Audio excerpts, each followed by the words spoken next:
नमस्कार दोस्तों, स्वागत है आप सभी का मेरे चैनल स्टडी होम पे। मैं हूं संगीता झा। तो दोस्तों, आज मैं आपके साथ यहाँ पे डिस्कस करने के लिए आई हूँ हिंद प्रशांत क्षेत्र और उन पे नई संभावनाएं क्या है, भारत को लेके क्या पॉजिटिविटी है हिंद प्रशांत क्षेत्र को लेके। तो उसी के बारे में आज मैं यहाँ पे आपके साथ डिस्कस करूंगी। तो दोस्तों, वैश्विक महामारी कोविड-19 के दौर में संपूर्ण विश्व एक मूलभूत परिवर्तन से गुजर रहा है और इस परिवर्तन के साथ ही विश्व की पर्यावरणीय स्थितियां भी बहुत हद तक बदल रही हैं। एशिया प्रशांत इन परिवर्तनों से एशिया प्रशांत क्षेत्र भी अछूता नहीं रह गया है और एशिया प्रशांत क्षेत्र यानी कि एशिया पैसिफिक क्षेत्र इस प्रकार के परिवर्तनों का पहले भी साक्षी रहा है, जब इस क्षेत्र का नाम कभी परिवर्तित करके इसे हिंद प्रशांत क्षेत्र बना दिया गया है। पहले ये एशिया प्रशांत क्षेत्र था और अब इसका नाम बदल के हिंद प्रशांत क्षेत्र यानी कि इंडो पैसिफिक एरिया बना दिया गया है। आज दुनिया भर के तमाम देश अपने अपने दस्तावेजों में आवश्यकतानुसार इंडो पैसिफिक की व्याख्या कर रहे हैं। भौगोलिक तौर पर हिंद महासागर और प्रशांत महासागर के कुछ कुछ भागों को मिलाकर यानी कि जो हिंद प्रशांत का क्षेत्र है, ये हमारा हिंद महासागर जो भारत के पास है, जो भारत से लगा हुआ है, और प्रशांत महासागर जो कि पैसिफिक सी है, के कुछ भागों को मिलाकर समुद्र का जो हिस्सा बनता है, जो कुछ पार्ट बनता है, उसे ही हम हिंद प्रशांत क्षेत्र के नाम से जानते हैं।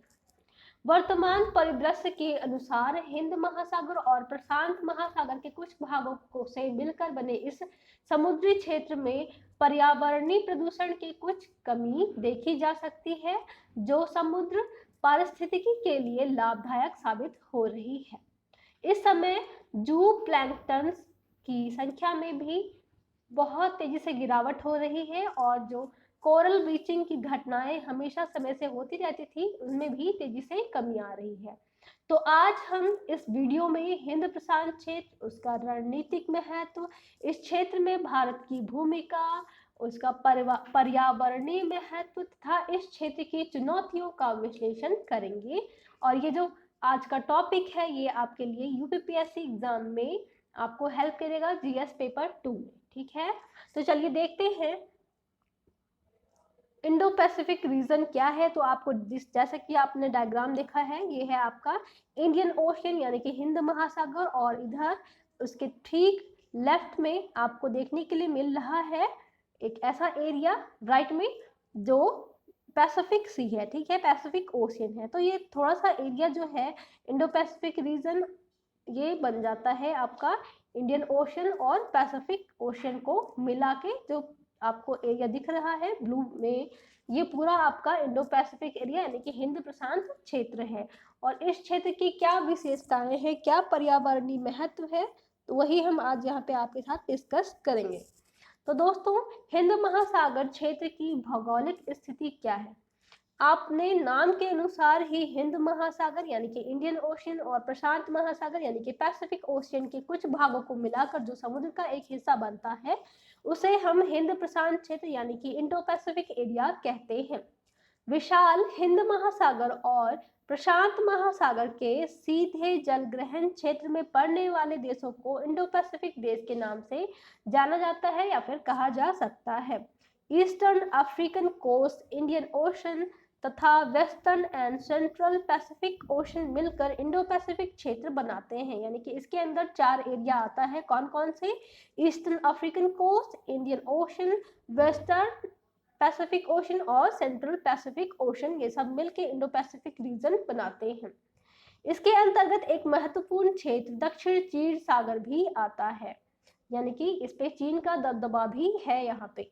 यह एक ऐसा क्षेत्र है जिसे अमेरिका अपनी वैश्विक स्थिति को पुनर्जीवित करने के लिए इसे अपनी भव्य रणनीति का एक हिस्सा मानता है, जिसे चीन चुनौती दे रहा है। तो दोस्तों, हिंद प्रशांत क्षेत्र में भारत की भूमिका क्या है, उसके बारे में आज मैं आपको बताऊंगी। तो भारत इस क्षेत्र के प्रमुख खिलाड़ियों में से एक रहा है। संयुक्त राज्य अमेरिका यानी कि यूएसए, आसियान, जापान, कोरिया और वियतनाम के साथ भारत कई नौसैनिक अभ्यासों में भी शामिल हो चुका है। भारत इंडो पैसिफिक रणनीति का महत्वपूर्ण हिस्सा है। वह पूर्वी एशियाई देशों के साथ व्यापार, आर्थिक विकास तथा समुद्री सुरक्षा में भागीदारी के लिए इच्छुक है। भारत महाशक्ति बनने की ओर बढ़ रहे चीन को कठिन प्रतिस्पर्धा पेश करना चाहता है और इस क्षेत्र में चीन के प्रभाव को प्रतिसंतुलित करने के लिए अमेरिका की मदद चाहता है। हिंद महासागर विश्व का एकमात्र महासागर है जिसका नाम भारत के नाम पर है। हिंद प्रशांत क्षेत्र को लेकर भारत गंभीर है और तथा इस क्षेत्र में प्रभुत्व कायम करने के साथ साथ शांति, स्थिरता तथा व्यापार को बढ़ावा देने के पक्षधर भारत हमेशा से ही रहा है। इन सब के अतिरिक्त भारत एक नई मैरीटाइम सुरक्षा रणनीति भी विकसित कर रहा है। हाल ही में यहाँ अमेरिका, भारत, जापान के साथ नौसैनिक सैन्य अभ्यास भी भारत ने किया है और इसी मैरीटाइम सुरक्षा रणनीति का ये एक महत्वपूर्ण पार्ट था। इस प्रकार भारत विभिन्न देशों के साथ नौसैनिक अभ्यास के द्वारा हिंद महासागर क्षेत्र में बड़ा भागीदार बनना चाहता है तथा पूर्वी देशों पर विस्तार चाहता है। भारत सहित कई अन्य देश भी दक्षिण चीन सागर में नेविगेशन की स्वतंत्रता, क्षेत्र में उड़ानों की स्वतंत्रता चाहता है। भारत, यूएसए, जापान स्थायी बुनियादी ढांचा परियोजनाओं के विश्लेषण हेतु मिलकर कार्य कर रहे हैं जो इस क्षेत्र के विकास के लिए बहुत ज्यादा इम्पोर्टेंट रोल प्ले करेंगे। चीन के विपरीत भारत हमेशा ही एशियान का हिमायती रहा है क्योंकि चीन जो है वो चाहता है, उसकी एक रणनीति है कि फूट डालो और राज करो। तो एशियान में चीन यही काम करता है, फूट डालो और राज करो की नीति पर वो हमेशा ही बल देता आ रहा है।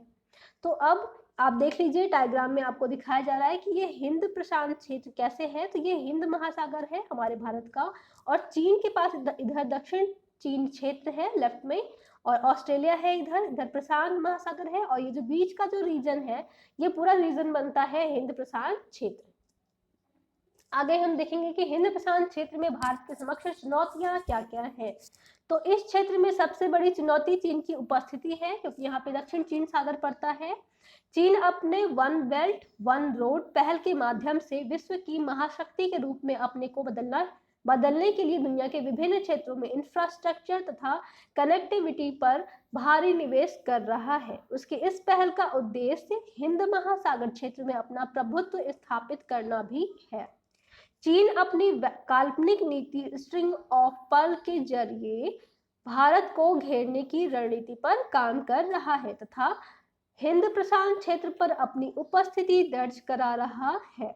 उदाहरण के लिए चीन पाकिस्तान के ग्वादर पोर्ट का प्रमुख भागीदार है, यानी कि चीन ने पाकिस्तान का ग्वादर पोर्ट भी खरीद लिया है। हाल ही में श्रीलंका सरकार ने हम्बनटोटा पोर्ट भी चीन के हाथों बेच दिया है। ऐसे ही कई देश हैं जिन्होंने अपने अपने पोर्ट को चीन के हाथों बेच दिए हैं और चीन को इससे क्या हो रहा है, हिंद प्रशांत क्षेत्र में एक विस्तार मिल रहा है और इसीलिए चीनियों का यहाँ पे दबदबा है। बांग्लादेश का चिटगांव पोर्ट भी रणनीतिक दृष्टि से महत्वपूर्ण बंदरगाह है और यहाँ चीन की उपस्थिति मौजूद है, यानी कि बांग्लादेश वालों ने भी इसको बेच दिया है। म्यांमार की सितवे परियोजना भी चीन की मोतियों की स्ट्रिंग ऑफ पर्ल नीति का एक हिस्सा है। जिबूती में तैयार चीन के पहले विदेशी नौसैनिक अड्डे और मालदीव के कई निर्जन द्वीपों पर चीन जो है वो अपना कब्जा बना रहा है और हिंद महासागर बीजिंग का भू सामरिक अखाड़ा बनता जा रहा है। इस प्रकार से आसियान के कुछ सदस्य देश चीन के प्रभाव में आसियान की एकजुटता के लिए बड़ा खतरा बने हुए हैं। विदित है कि चीन आसियान का सबसे बड़ा व्यापारिक साझेदार है और आसियान देश किसी भी स्थिति में उसे दरकिनार नहीं कर सकते। संभव है कि आसियान तथा चीन का यह समीकरण भारत तथा आसियान के संबंधों को प्रभावित करेगा। अब हम देखने जा रहे हैं हिंद प्रशांत क्षेत्र की रणनीति। तो हिंद प्रशांत रणनीति विगत काफी समय से काफी चर्चा में रहा है। अमेरिका सामरिक रूप से महत्वपूर्ण हिंद प्रशांत क्षेत्र में वृहद भारत अमेरिकी सहयोग की हिमायत कर रहा है, क्योंकि अभी क्या हुआ था कि जब सभी देशों की बैठक हुई थी तो ईरान और रूस ने भारत का साथ छोड़ दिया था, लेकिन दक्षिण प्रशांत हिंद प्रशांत रणनीति के समय में अमेरिका जो है वो भारत का साथ दे रहा है। तो अमेरिका जो है वो हिमायती है अपने भारत का। हिंद प्रशांत क्षेत्र में विधि सम्मत मुक्त व्यापार, मुक्त आवागमन और विवादों के शांतिपूर्ण समाधान के लिए उपयुक्त ढांचा बनाना इस रणनीति के मुख्य भाग है। इस रणनीति के मुख्य सूत्रधार अमेरिका, चीन, भारत और जापान रहे हैं। अब हम बात करेंगे हिंद प्रशांत क्षेत्र का आर्थिक महत्व क्या है। तो वर्तमान में इंडो पैसिफिक क्षेत्र में टोटल 38 देश शामिल हैं, जो विश्व की सतह क्षेत्र का 44%, विश्व की कुल आबादी का 65%, विश्व की कुल जीडीपी का 62% तथा विश्व के माल व्यापार का 46% योगदान देता है। जो हमारा इंडो पैसिफिक क्षेत्र है वहां पे टोटल 38 देश हैं और ये सब इतने सारे योगदान देते हैं। यह तथ्य स्पष्ट है कि इसमें उपभोक्ताओं को लाभ पहुंचाने वाले क्षेत्रीय व्यापार तथा निवेश के अवसर पैदा करने हेतु सभी घटक मौजूद हैं। इस क्षेत्र में भू आर्थिक प्रतिस्पर्धा पर भी जोर पकड़ रही है, जिसमें दुनिया की सबसे तेजी से बढ़ती अर्थव्यवस्थाएं, बढ़ता सैन्य खर्च और नौसैनिक क्षमताएं, प्राकृतिक संसाधनों को लेकर गलाकाट प्रतिस्पर्धा भी शामिल है। अब हम बात करेंगे हिंद प्रशांत क्षेत्र की रणनीतिक महत्व के बारे में। तो हिंद प्रशांत क्षेत्र हाल के वर्षों में भू राजनीतिक रूप से विश्व की विभिन्न शक्तियों के मध्य कूटनीति एवं संघर्ष का नया मंच बन चुका है। साथ ही यह क्षेत्र अपनी अवस्थिति के कारण भी महत्वपूर्ण हो गया है। वर्तमान में विश्व व्यापार की 75% वस्तुओं का आयात निर्यात इसी क्षेत्र से पूरा होता है तथा हिंद प्रशांत क्षेत्र से जुड़े हुए बंदरगाह विश्व के सर्वाधिक व्यस्त बंदरगाहों में से भी शामिल हैं। इसके अंतर्गत एक महत्वपूर्ण क्षेत्र दक्षिण चीन सागर आता है, जहां आसियान के देश तथा चीन के मध्य लगातार विवाद चलता रहता है। दूसरा महत्वपूर्ण क्षेत्र है मलक्का का जलडमरू मध्य। इंडोनेशिया के पास स्थित यह जलडमरू मध्य रणनीतिक तथा व्यापार दृष्टि से बेहद महत्वपूर्ण है। गुआम आइलैंड, मार्शल आइलैंड रणनीतिक दृष्टि से महत्वपूर्ण है। और आपका रेड सी है, अदन की खाड़ी है, फारस की खाड़ी है, ये ऐसे क्षेत्र हैं जहां से भारत का तेल व्यापार होता है। यहाँ पर हाइड्रोकार्बन प्रचुर मात्रा में पाए जाते हैं। सेशेल्स और मालदीव भी इसी क्षेत्र में आते हैं। अब हम बात करेंगे भारत के हिंद प्रशांत क्षेत्र का पर्यावरणीय महत्व क्या है भारत के लिए। तो हिंद प्रशांत क्षेत्र में स्थित 38 देशों के निवासियों के लिए यह आजीविका का भी एक इम्पॉर्टेंट सोर्स है, यानी कि सोर्स है। यहाँ के लोग मत्स्य पालन और अन्य समुद्री संसाधन के उपयोग के माध्यम से अपना जीवन यापन कर रहे हैं। विदित है कि वर्तमान में विश्व व्यापार की 75% वस्तुओं का आयात निर्यात इसी क्षेत्र से होता है और इसके परिणाम स्वरूप मालवाहक जहाजों के द्वारा ऑयल वेस्ट के निपटान से इस समुद्री क्षेत्र का पर्यावरण प्रदूषित हो जाता है, जिससे समुद्री जीव जंतु की बड़े पैमाने पर मृत्यु हो जाती है। वैश्विक महामारी कोविड-19 के कारण हिंद प्रशांत क्षेत्र में स्थित देशों में औद्योगिक गतिविधियां भी बंद हो चुकी हैं, जिससे इन देशों के से निकलने वाली नदियों में प्रदूषण की मात्रा में कमी पाई गई है। परिणाम स्वरूप समुद्री जल में घृत ऑक्सीजन में वृद्धि हुई है और इसीलिए जो समुद्र परिस्थिति के लिए ये एक लाभदायक साबित हो रहा है। और इस समय जू प्लैंकटन्स की संख्या में भी तेजी से गिरावट आई है और कोरल ब्लीचिंग की घटनाओं में भी तेजी से कमी आ रही है। तो इसलिए जो भारत के लिए हिंद प्रशांत क्षेत्र और बहुत ज़्यादा इम्पॉर्टेंट रीजन है और इसी से ही विश्व के कई देश जो है वो अपने आयात निर्यात और व्यापार करते हैं। तो ये एक महत्वपूर्ण रीजन है सभी देशों के लिए और भारत और अमेरिका इस पे दबदबा चाहता है अपना। और चीन जो है उसका यहाँ पे दक्षिण चीन एरिया आता है और चीन ने अपना दबदबा पहले से ही यहाँ पे कायम कर रखा है अलग अलग देशों के पोर्ट को खरीद कर। मसलन उसने ग्वादर पोर्ट भी बेच दिया है पाकिस्तान वालों ने और बांग्लादेश का कुछ पोर्ट है, मालदीव का है पोर्ट, ये सब सारे पोर्ट जो है वो चीन ने खरीद रखे हैं। तो ये जो वीडियो है ये आप लोगों के लिए बहुत ज़्यादा इम्पोर्टेंट है यूपीएससी के पॉइंट ऑफ व्यू से ये क्वेश्चन आपसे पूछा जा सकता है दक्षिण हिंद प्रशांत क्षेत्र के बारे में, तो आप लोग अपने आंसर्स को बहुत अच्छे ढंग से लिखिएगा। आप लोगों का बहुत बहुत धन्यवाद मुझे सुनने के लिए। Thank you.